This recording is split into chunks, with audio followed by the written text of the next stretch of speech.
Jack McCullough, welcome to the Human Capital Innovations Podcast. Thanks, Jonathan. It's great to be here. Yeah, I'm excited to have a conversation with you today on a really interesting topic. As we were preparing for this episode, and shooting some ideas back and forth, you pitched the idea of talking about psychopathy and about psychopaths that we deal with in our day-to-day life. And of course, that can happen, in our home life and people we interact with in the community, but it also happens within the workplace. And we do work with people who would be labeled as a psychopath. And so we're going to explore that together and talk about how we can identify such individuals and how we can effectively work with individuals who may fall along that spectrum of those types of behaviors and characteristics and attributes.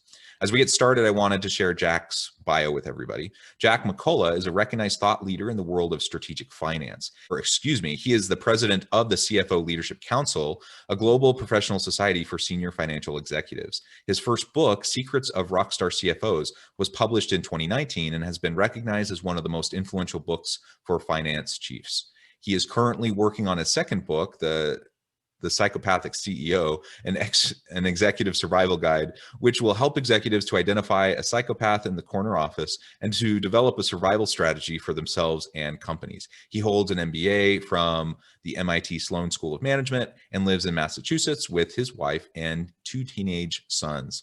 Super interesting. I love your strategic finance background, but also how you're getting into this area of surviving those difficult bosses. And of course, you're focusing on psychopaths, but we could zoom out even a little bit and just talk about those really difficult to work with bosses and CEOs. It'll be a fascinating conversation as we dive on into this. Before we do that though, anything else you would like to share by way of background or personal context with listeners?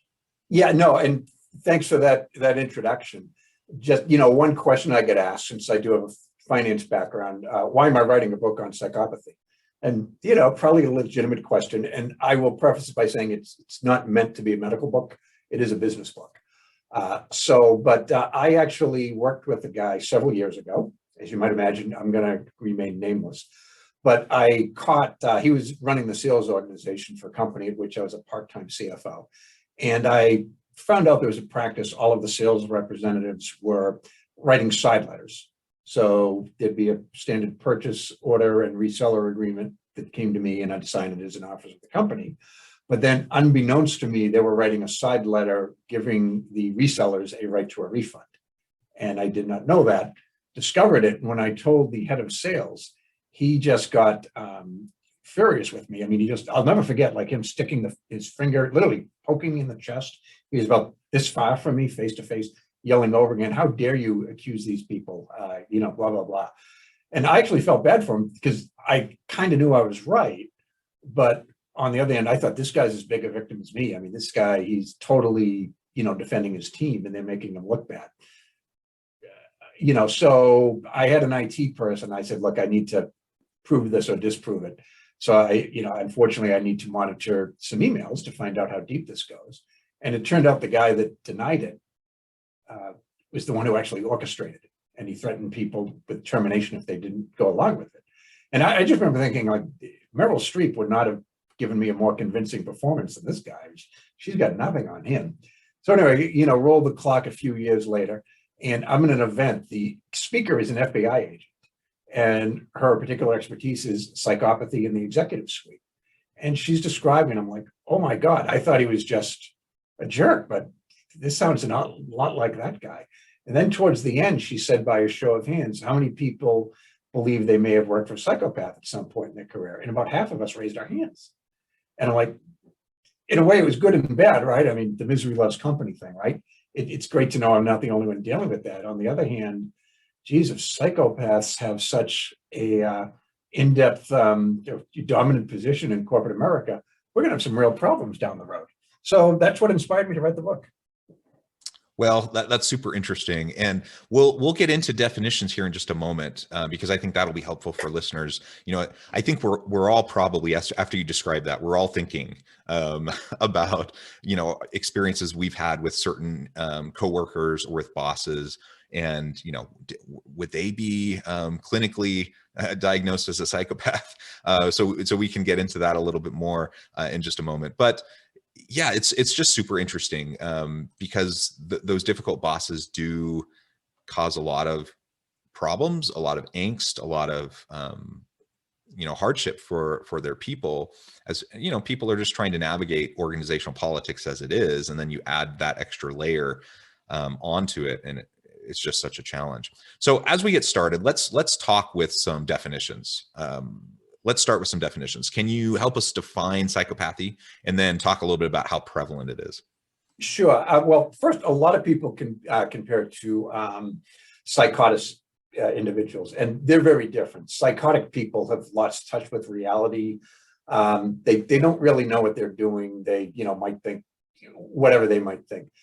I would say, even though their actions are evil, you might make an argument that psychotic is not evil because he or she sort of doesn't really understand the world that they're living in. So I'm trying not to defend it, but it's a little different. A psychopath, it's closer to like a sociopath or a Machiavellian or even a narcissist.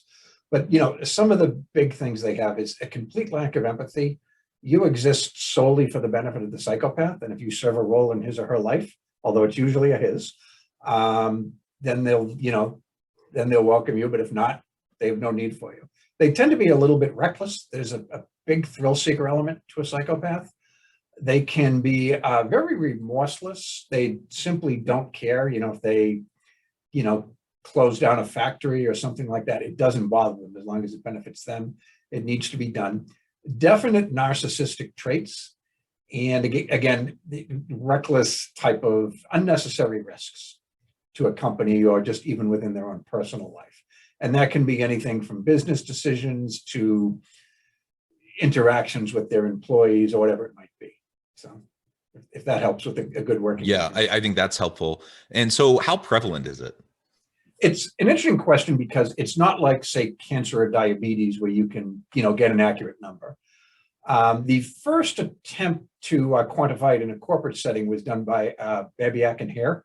It's a well-respected, one of the best books still. It's Snakes and Suits. You may have heard of it. And they put it at 3.9%, but that was executives generally. So in terms of just CEOs, there was a study last year by an Australian group that put it at 21%. Can you imagine?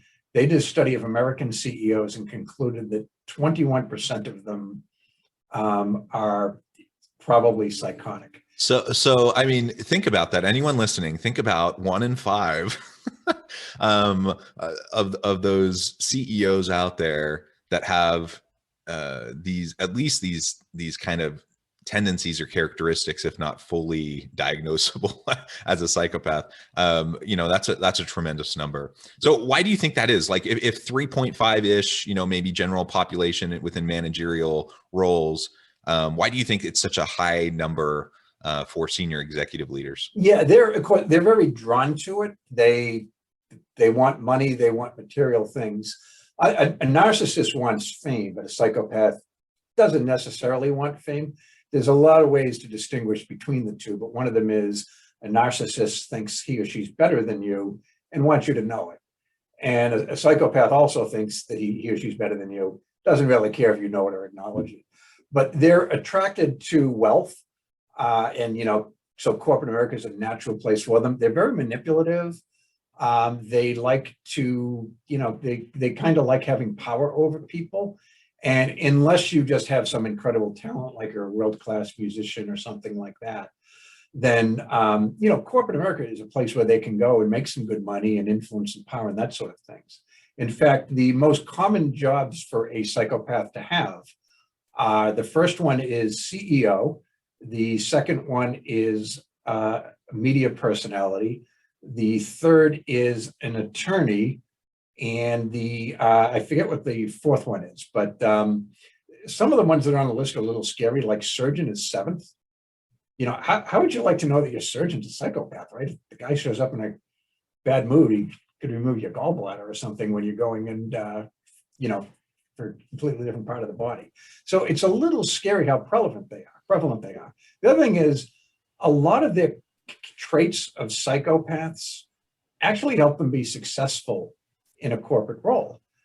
Just for example, go back to the one, let me give you a hypothetical example, although it's one that happens in the real world. Let's say you were the CEO of a company and there was a plant in the Midwest, in the United States, one of those old mill towns. It was underperforming. It needed to go. You couldn't invest in modernizing. You needed to cut it.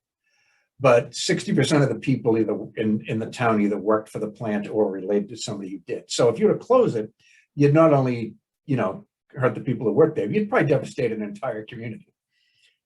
I bet you could do it, but I bet it would take a long time to make that decision, right? You'd bring in consultants, you'd maybe bring in some training, look into some investment of how you can modernize, whatever it might be, and you might waste 2-3 months delaying the inevitable. Psychopath would do it in about 5 minutes. And it doesn't make them a better human being than you, but in that circumstance, it might make them a more effective CEO because they can just make a decision, execute it.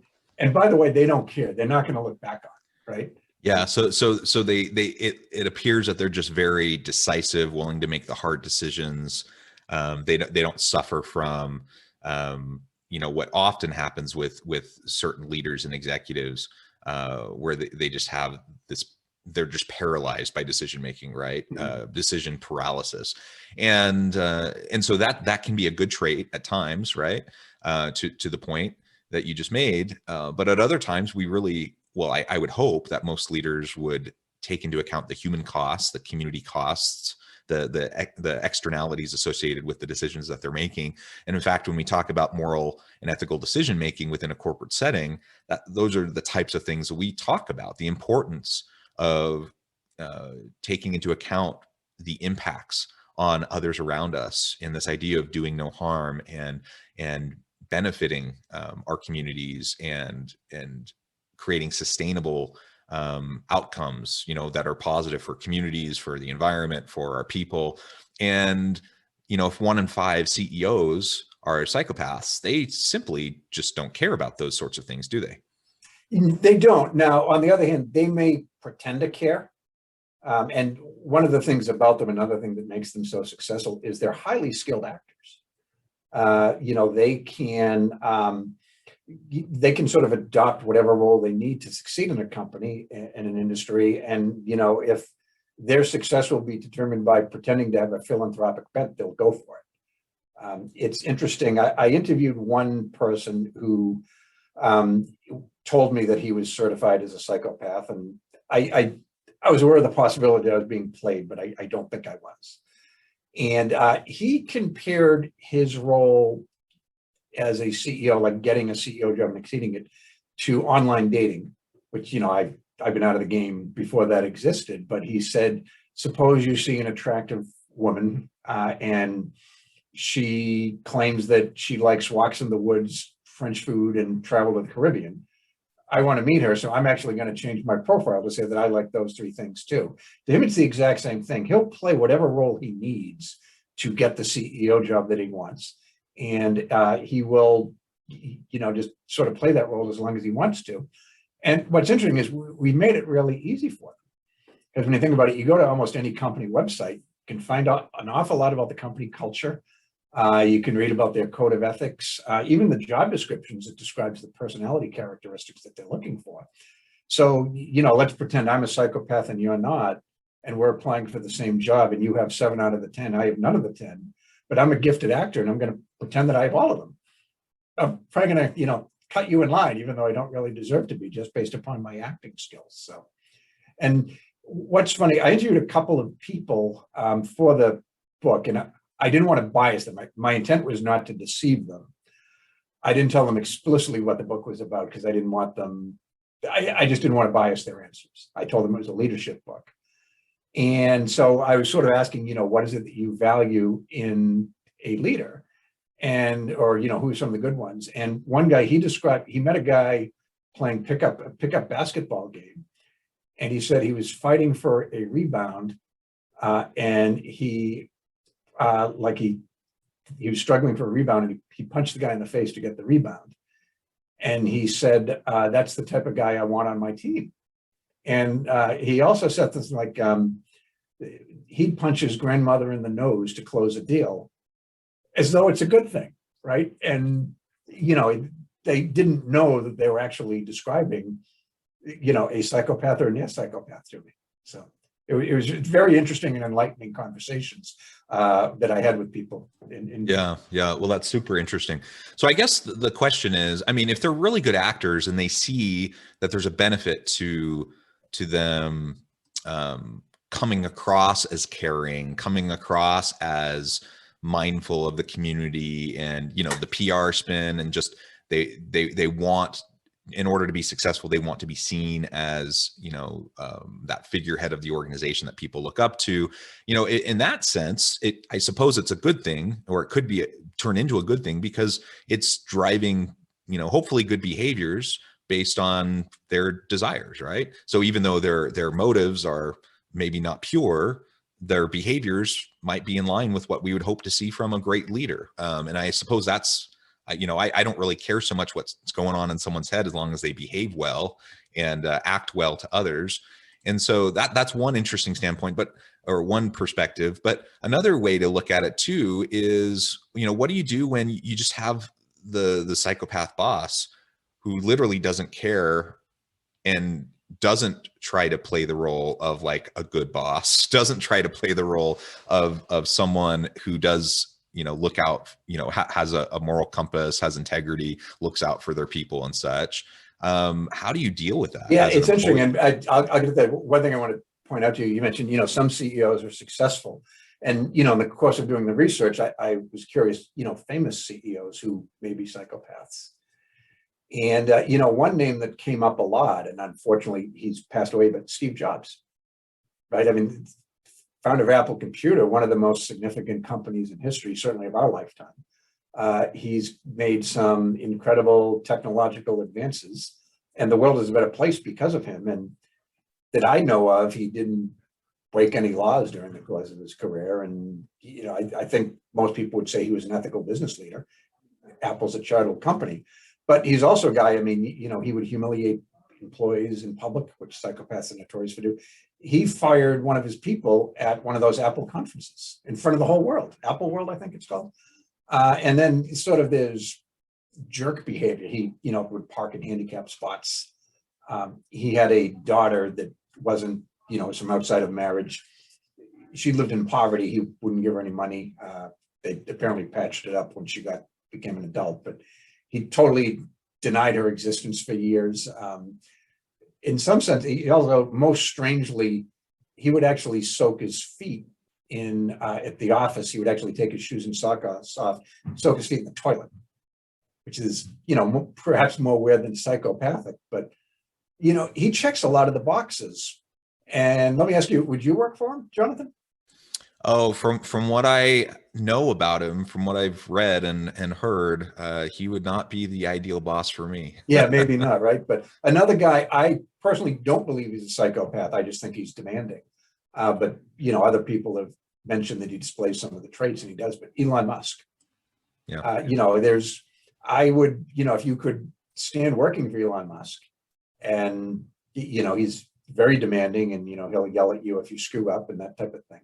You know, you'd learn more from him in 6 months than you might in 2 years getting a master's degree, I would think, right? But yeah, definitely not for everybody. So, but yeah.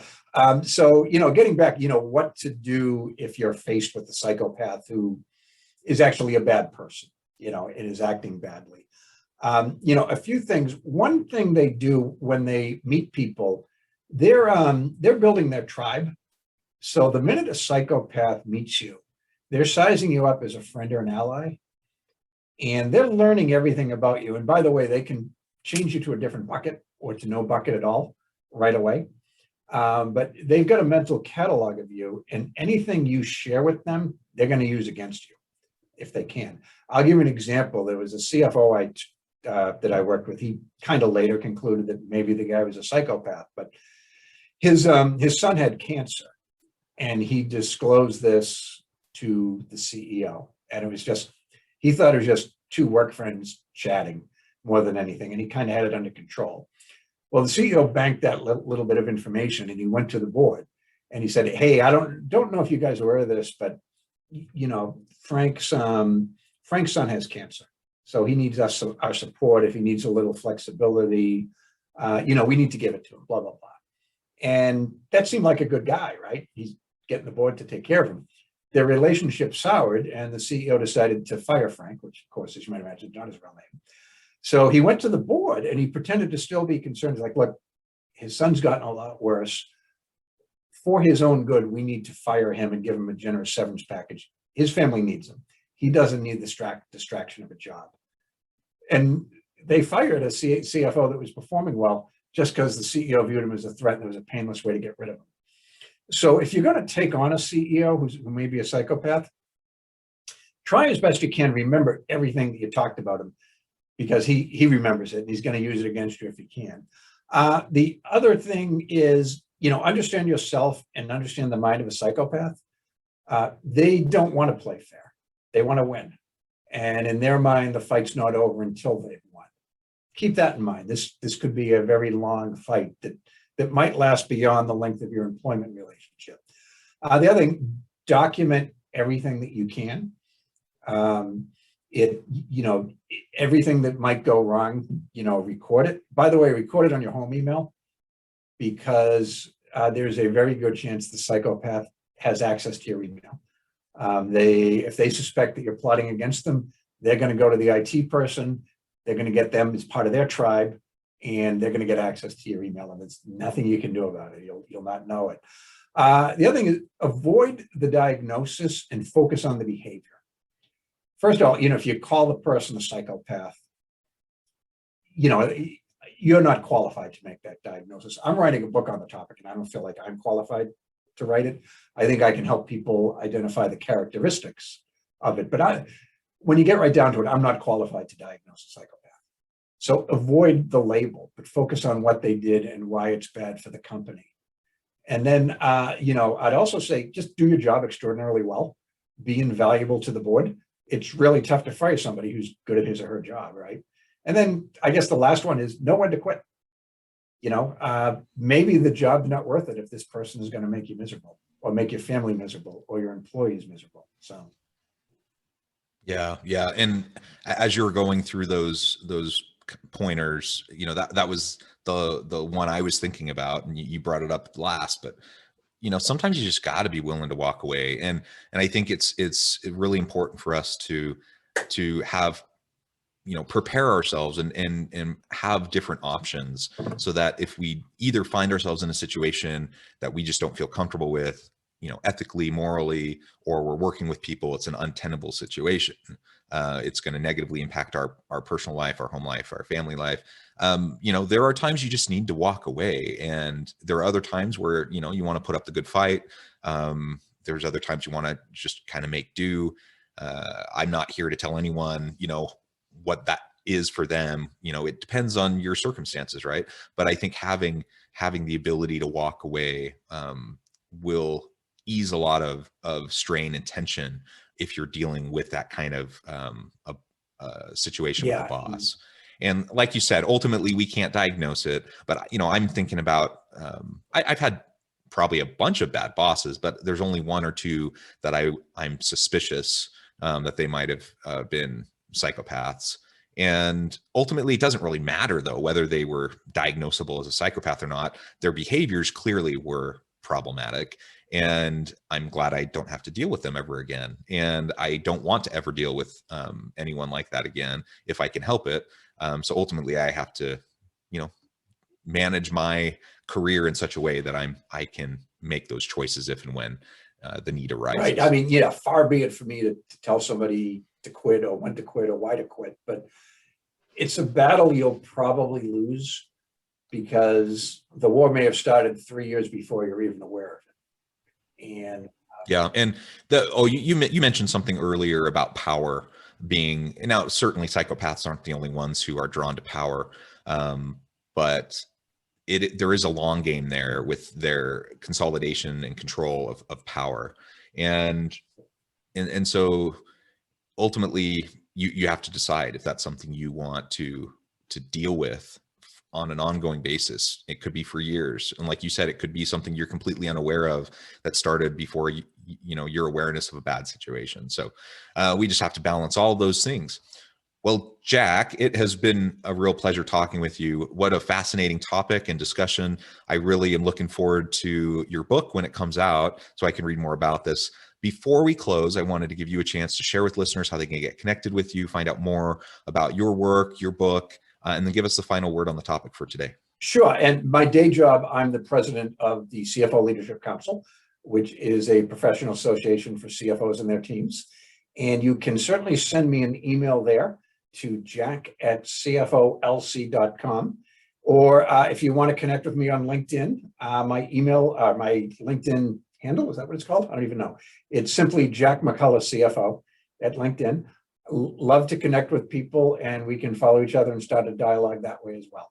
So, but thank you very much for this opportunity. It's been great. And hopefully we can do it again when the book comes out, and I can give you some of the reactions from some of my readers. Perfect. Thank you, Jack. It's been a pleasure. I encourage listeners to reach out, get connected, find out more about what Jack can do for you. And as always, I hope everyone can stay healthy and safe, that you can find meaning and purpose at work each and every day. And I hope you have a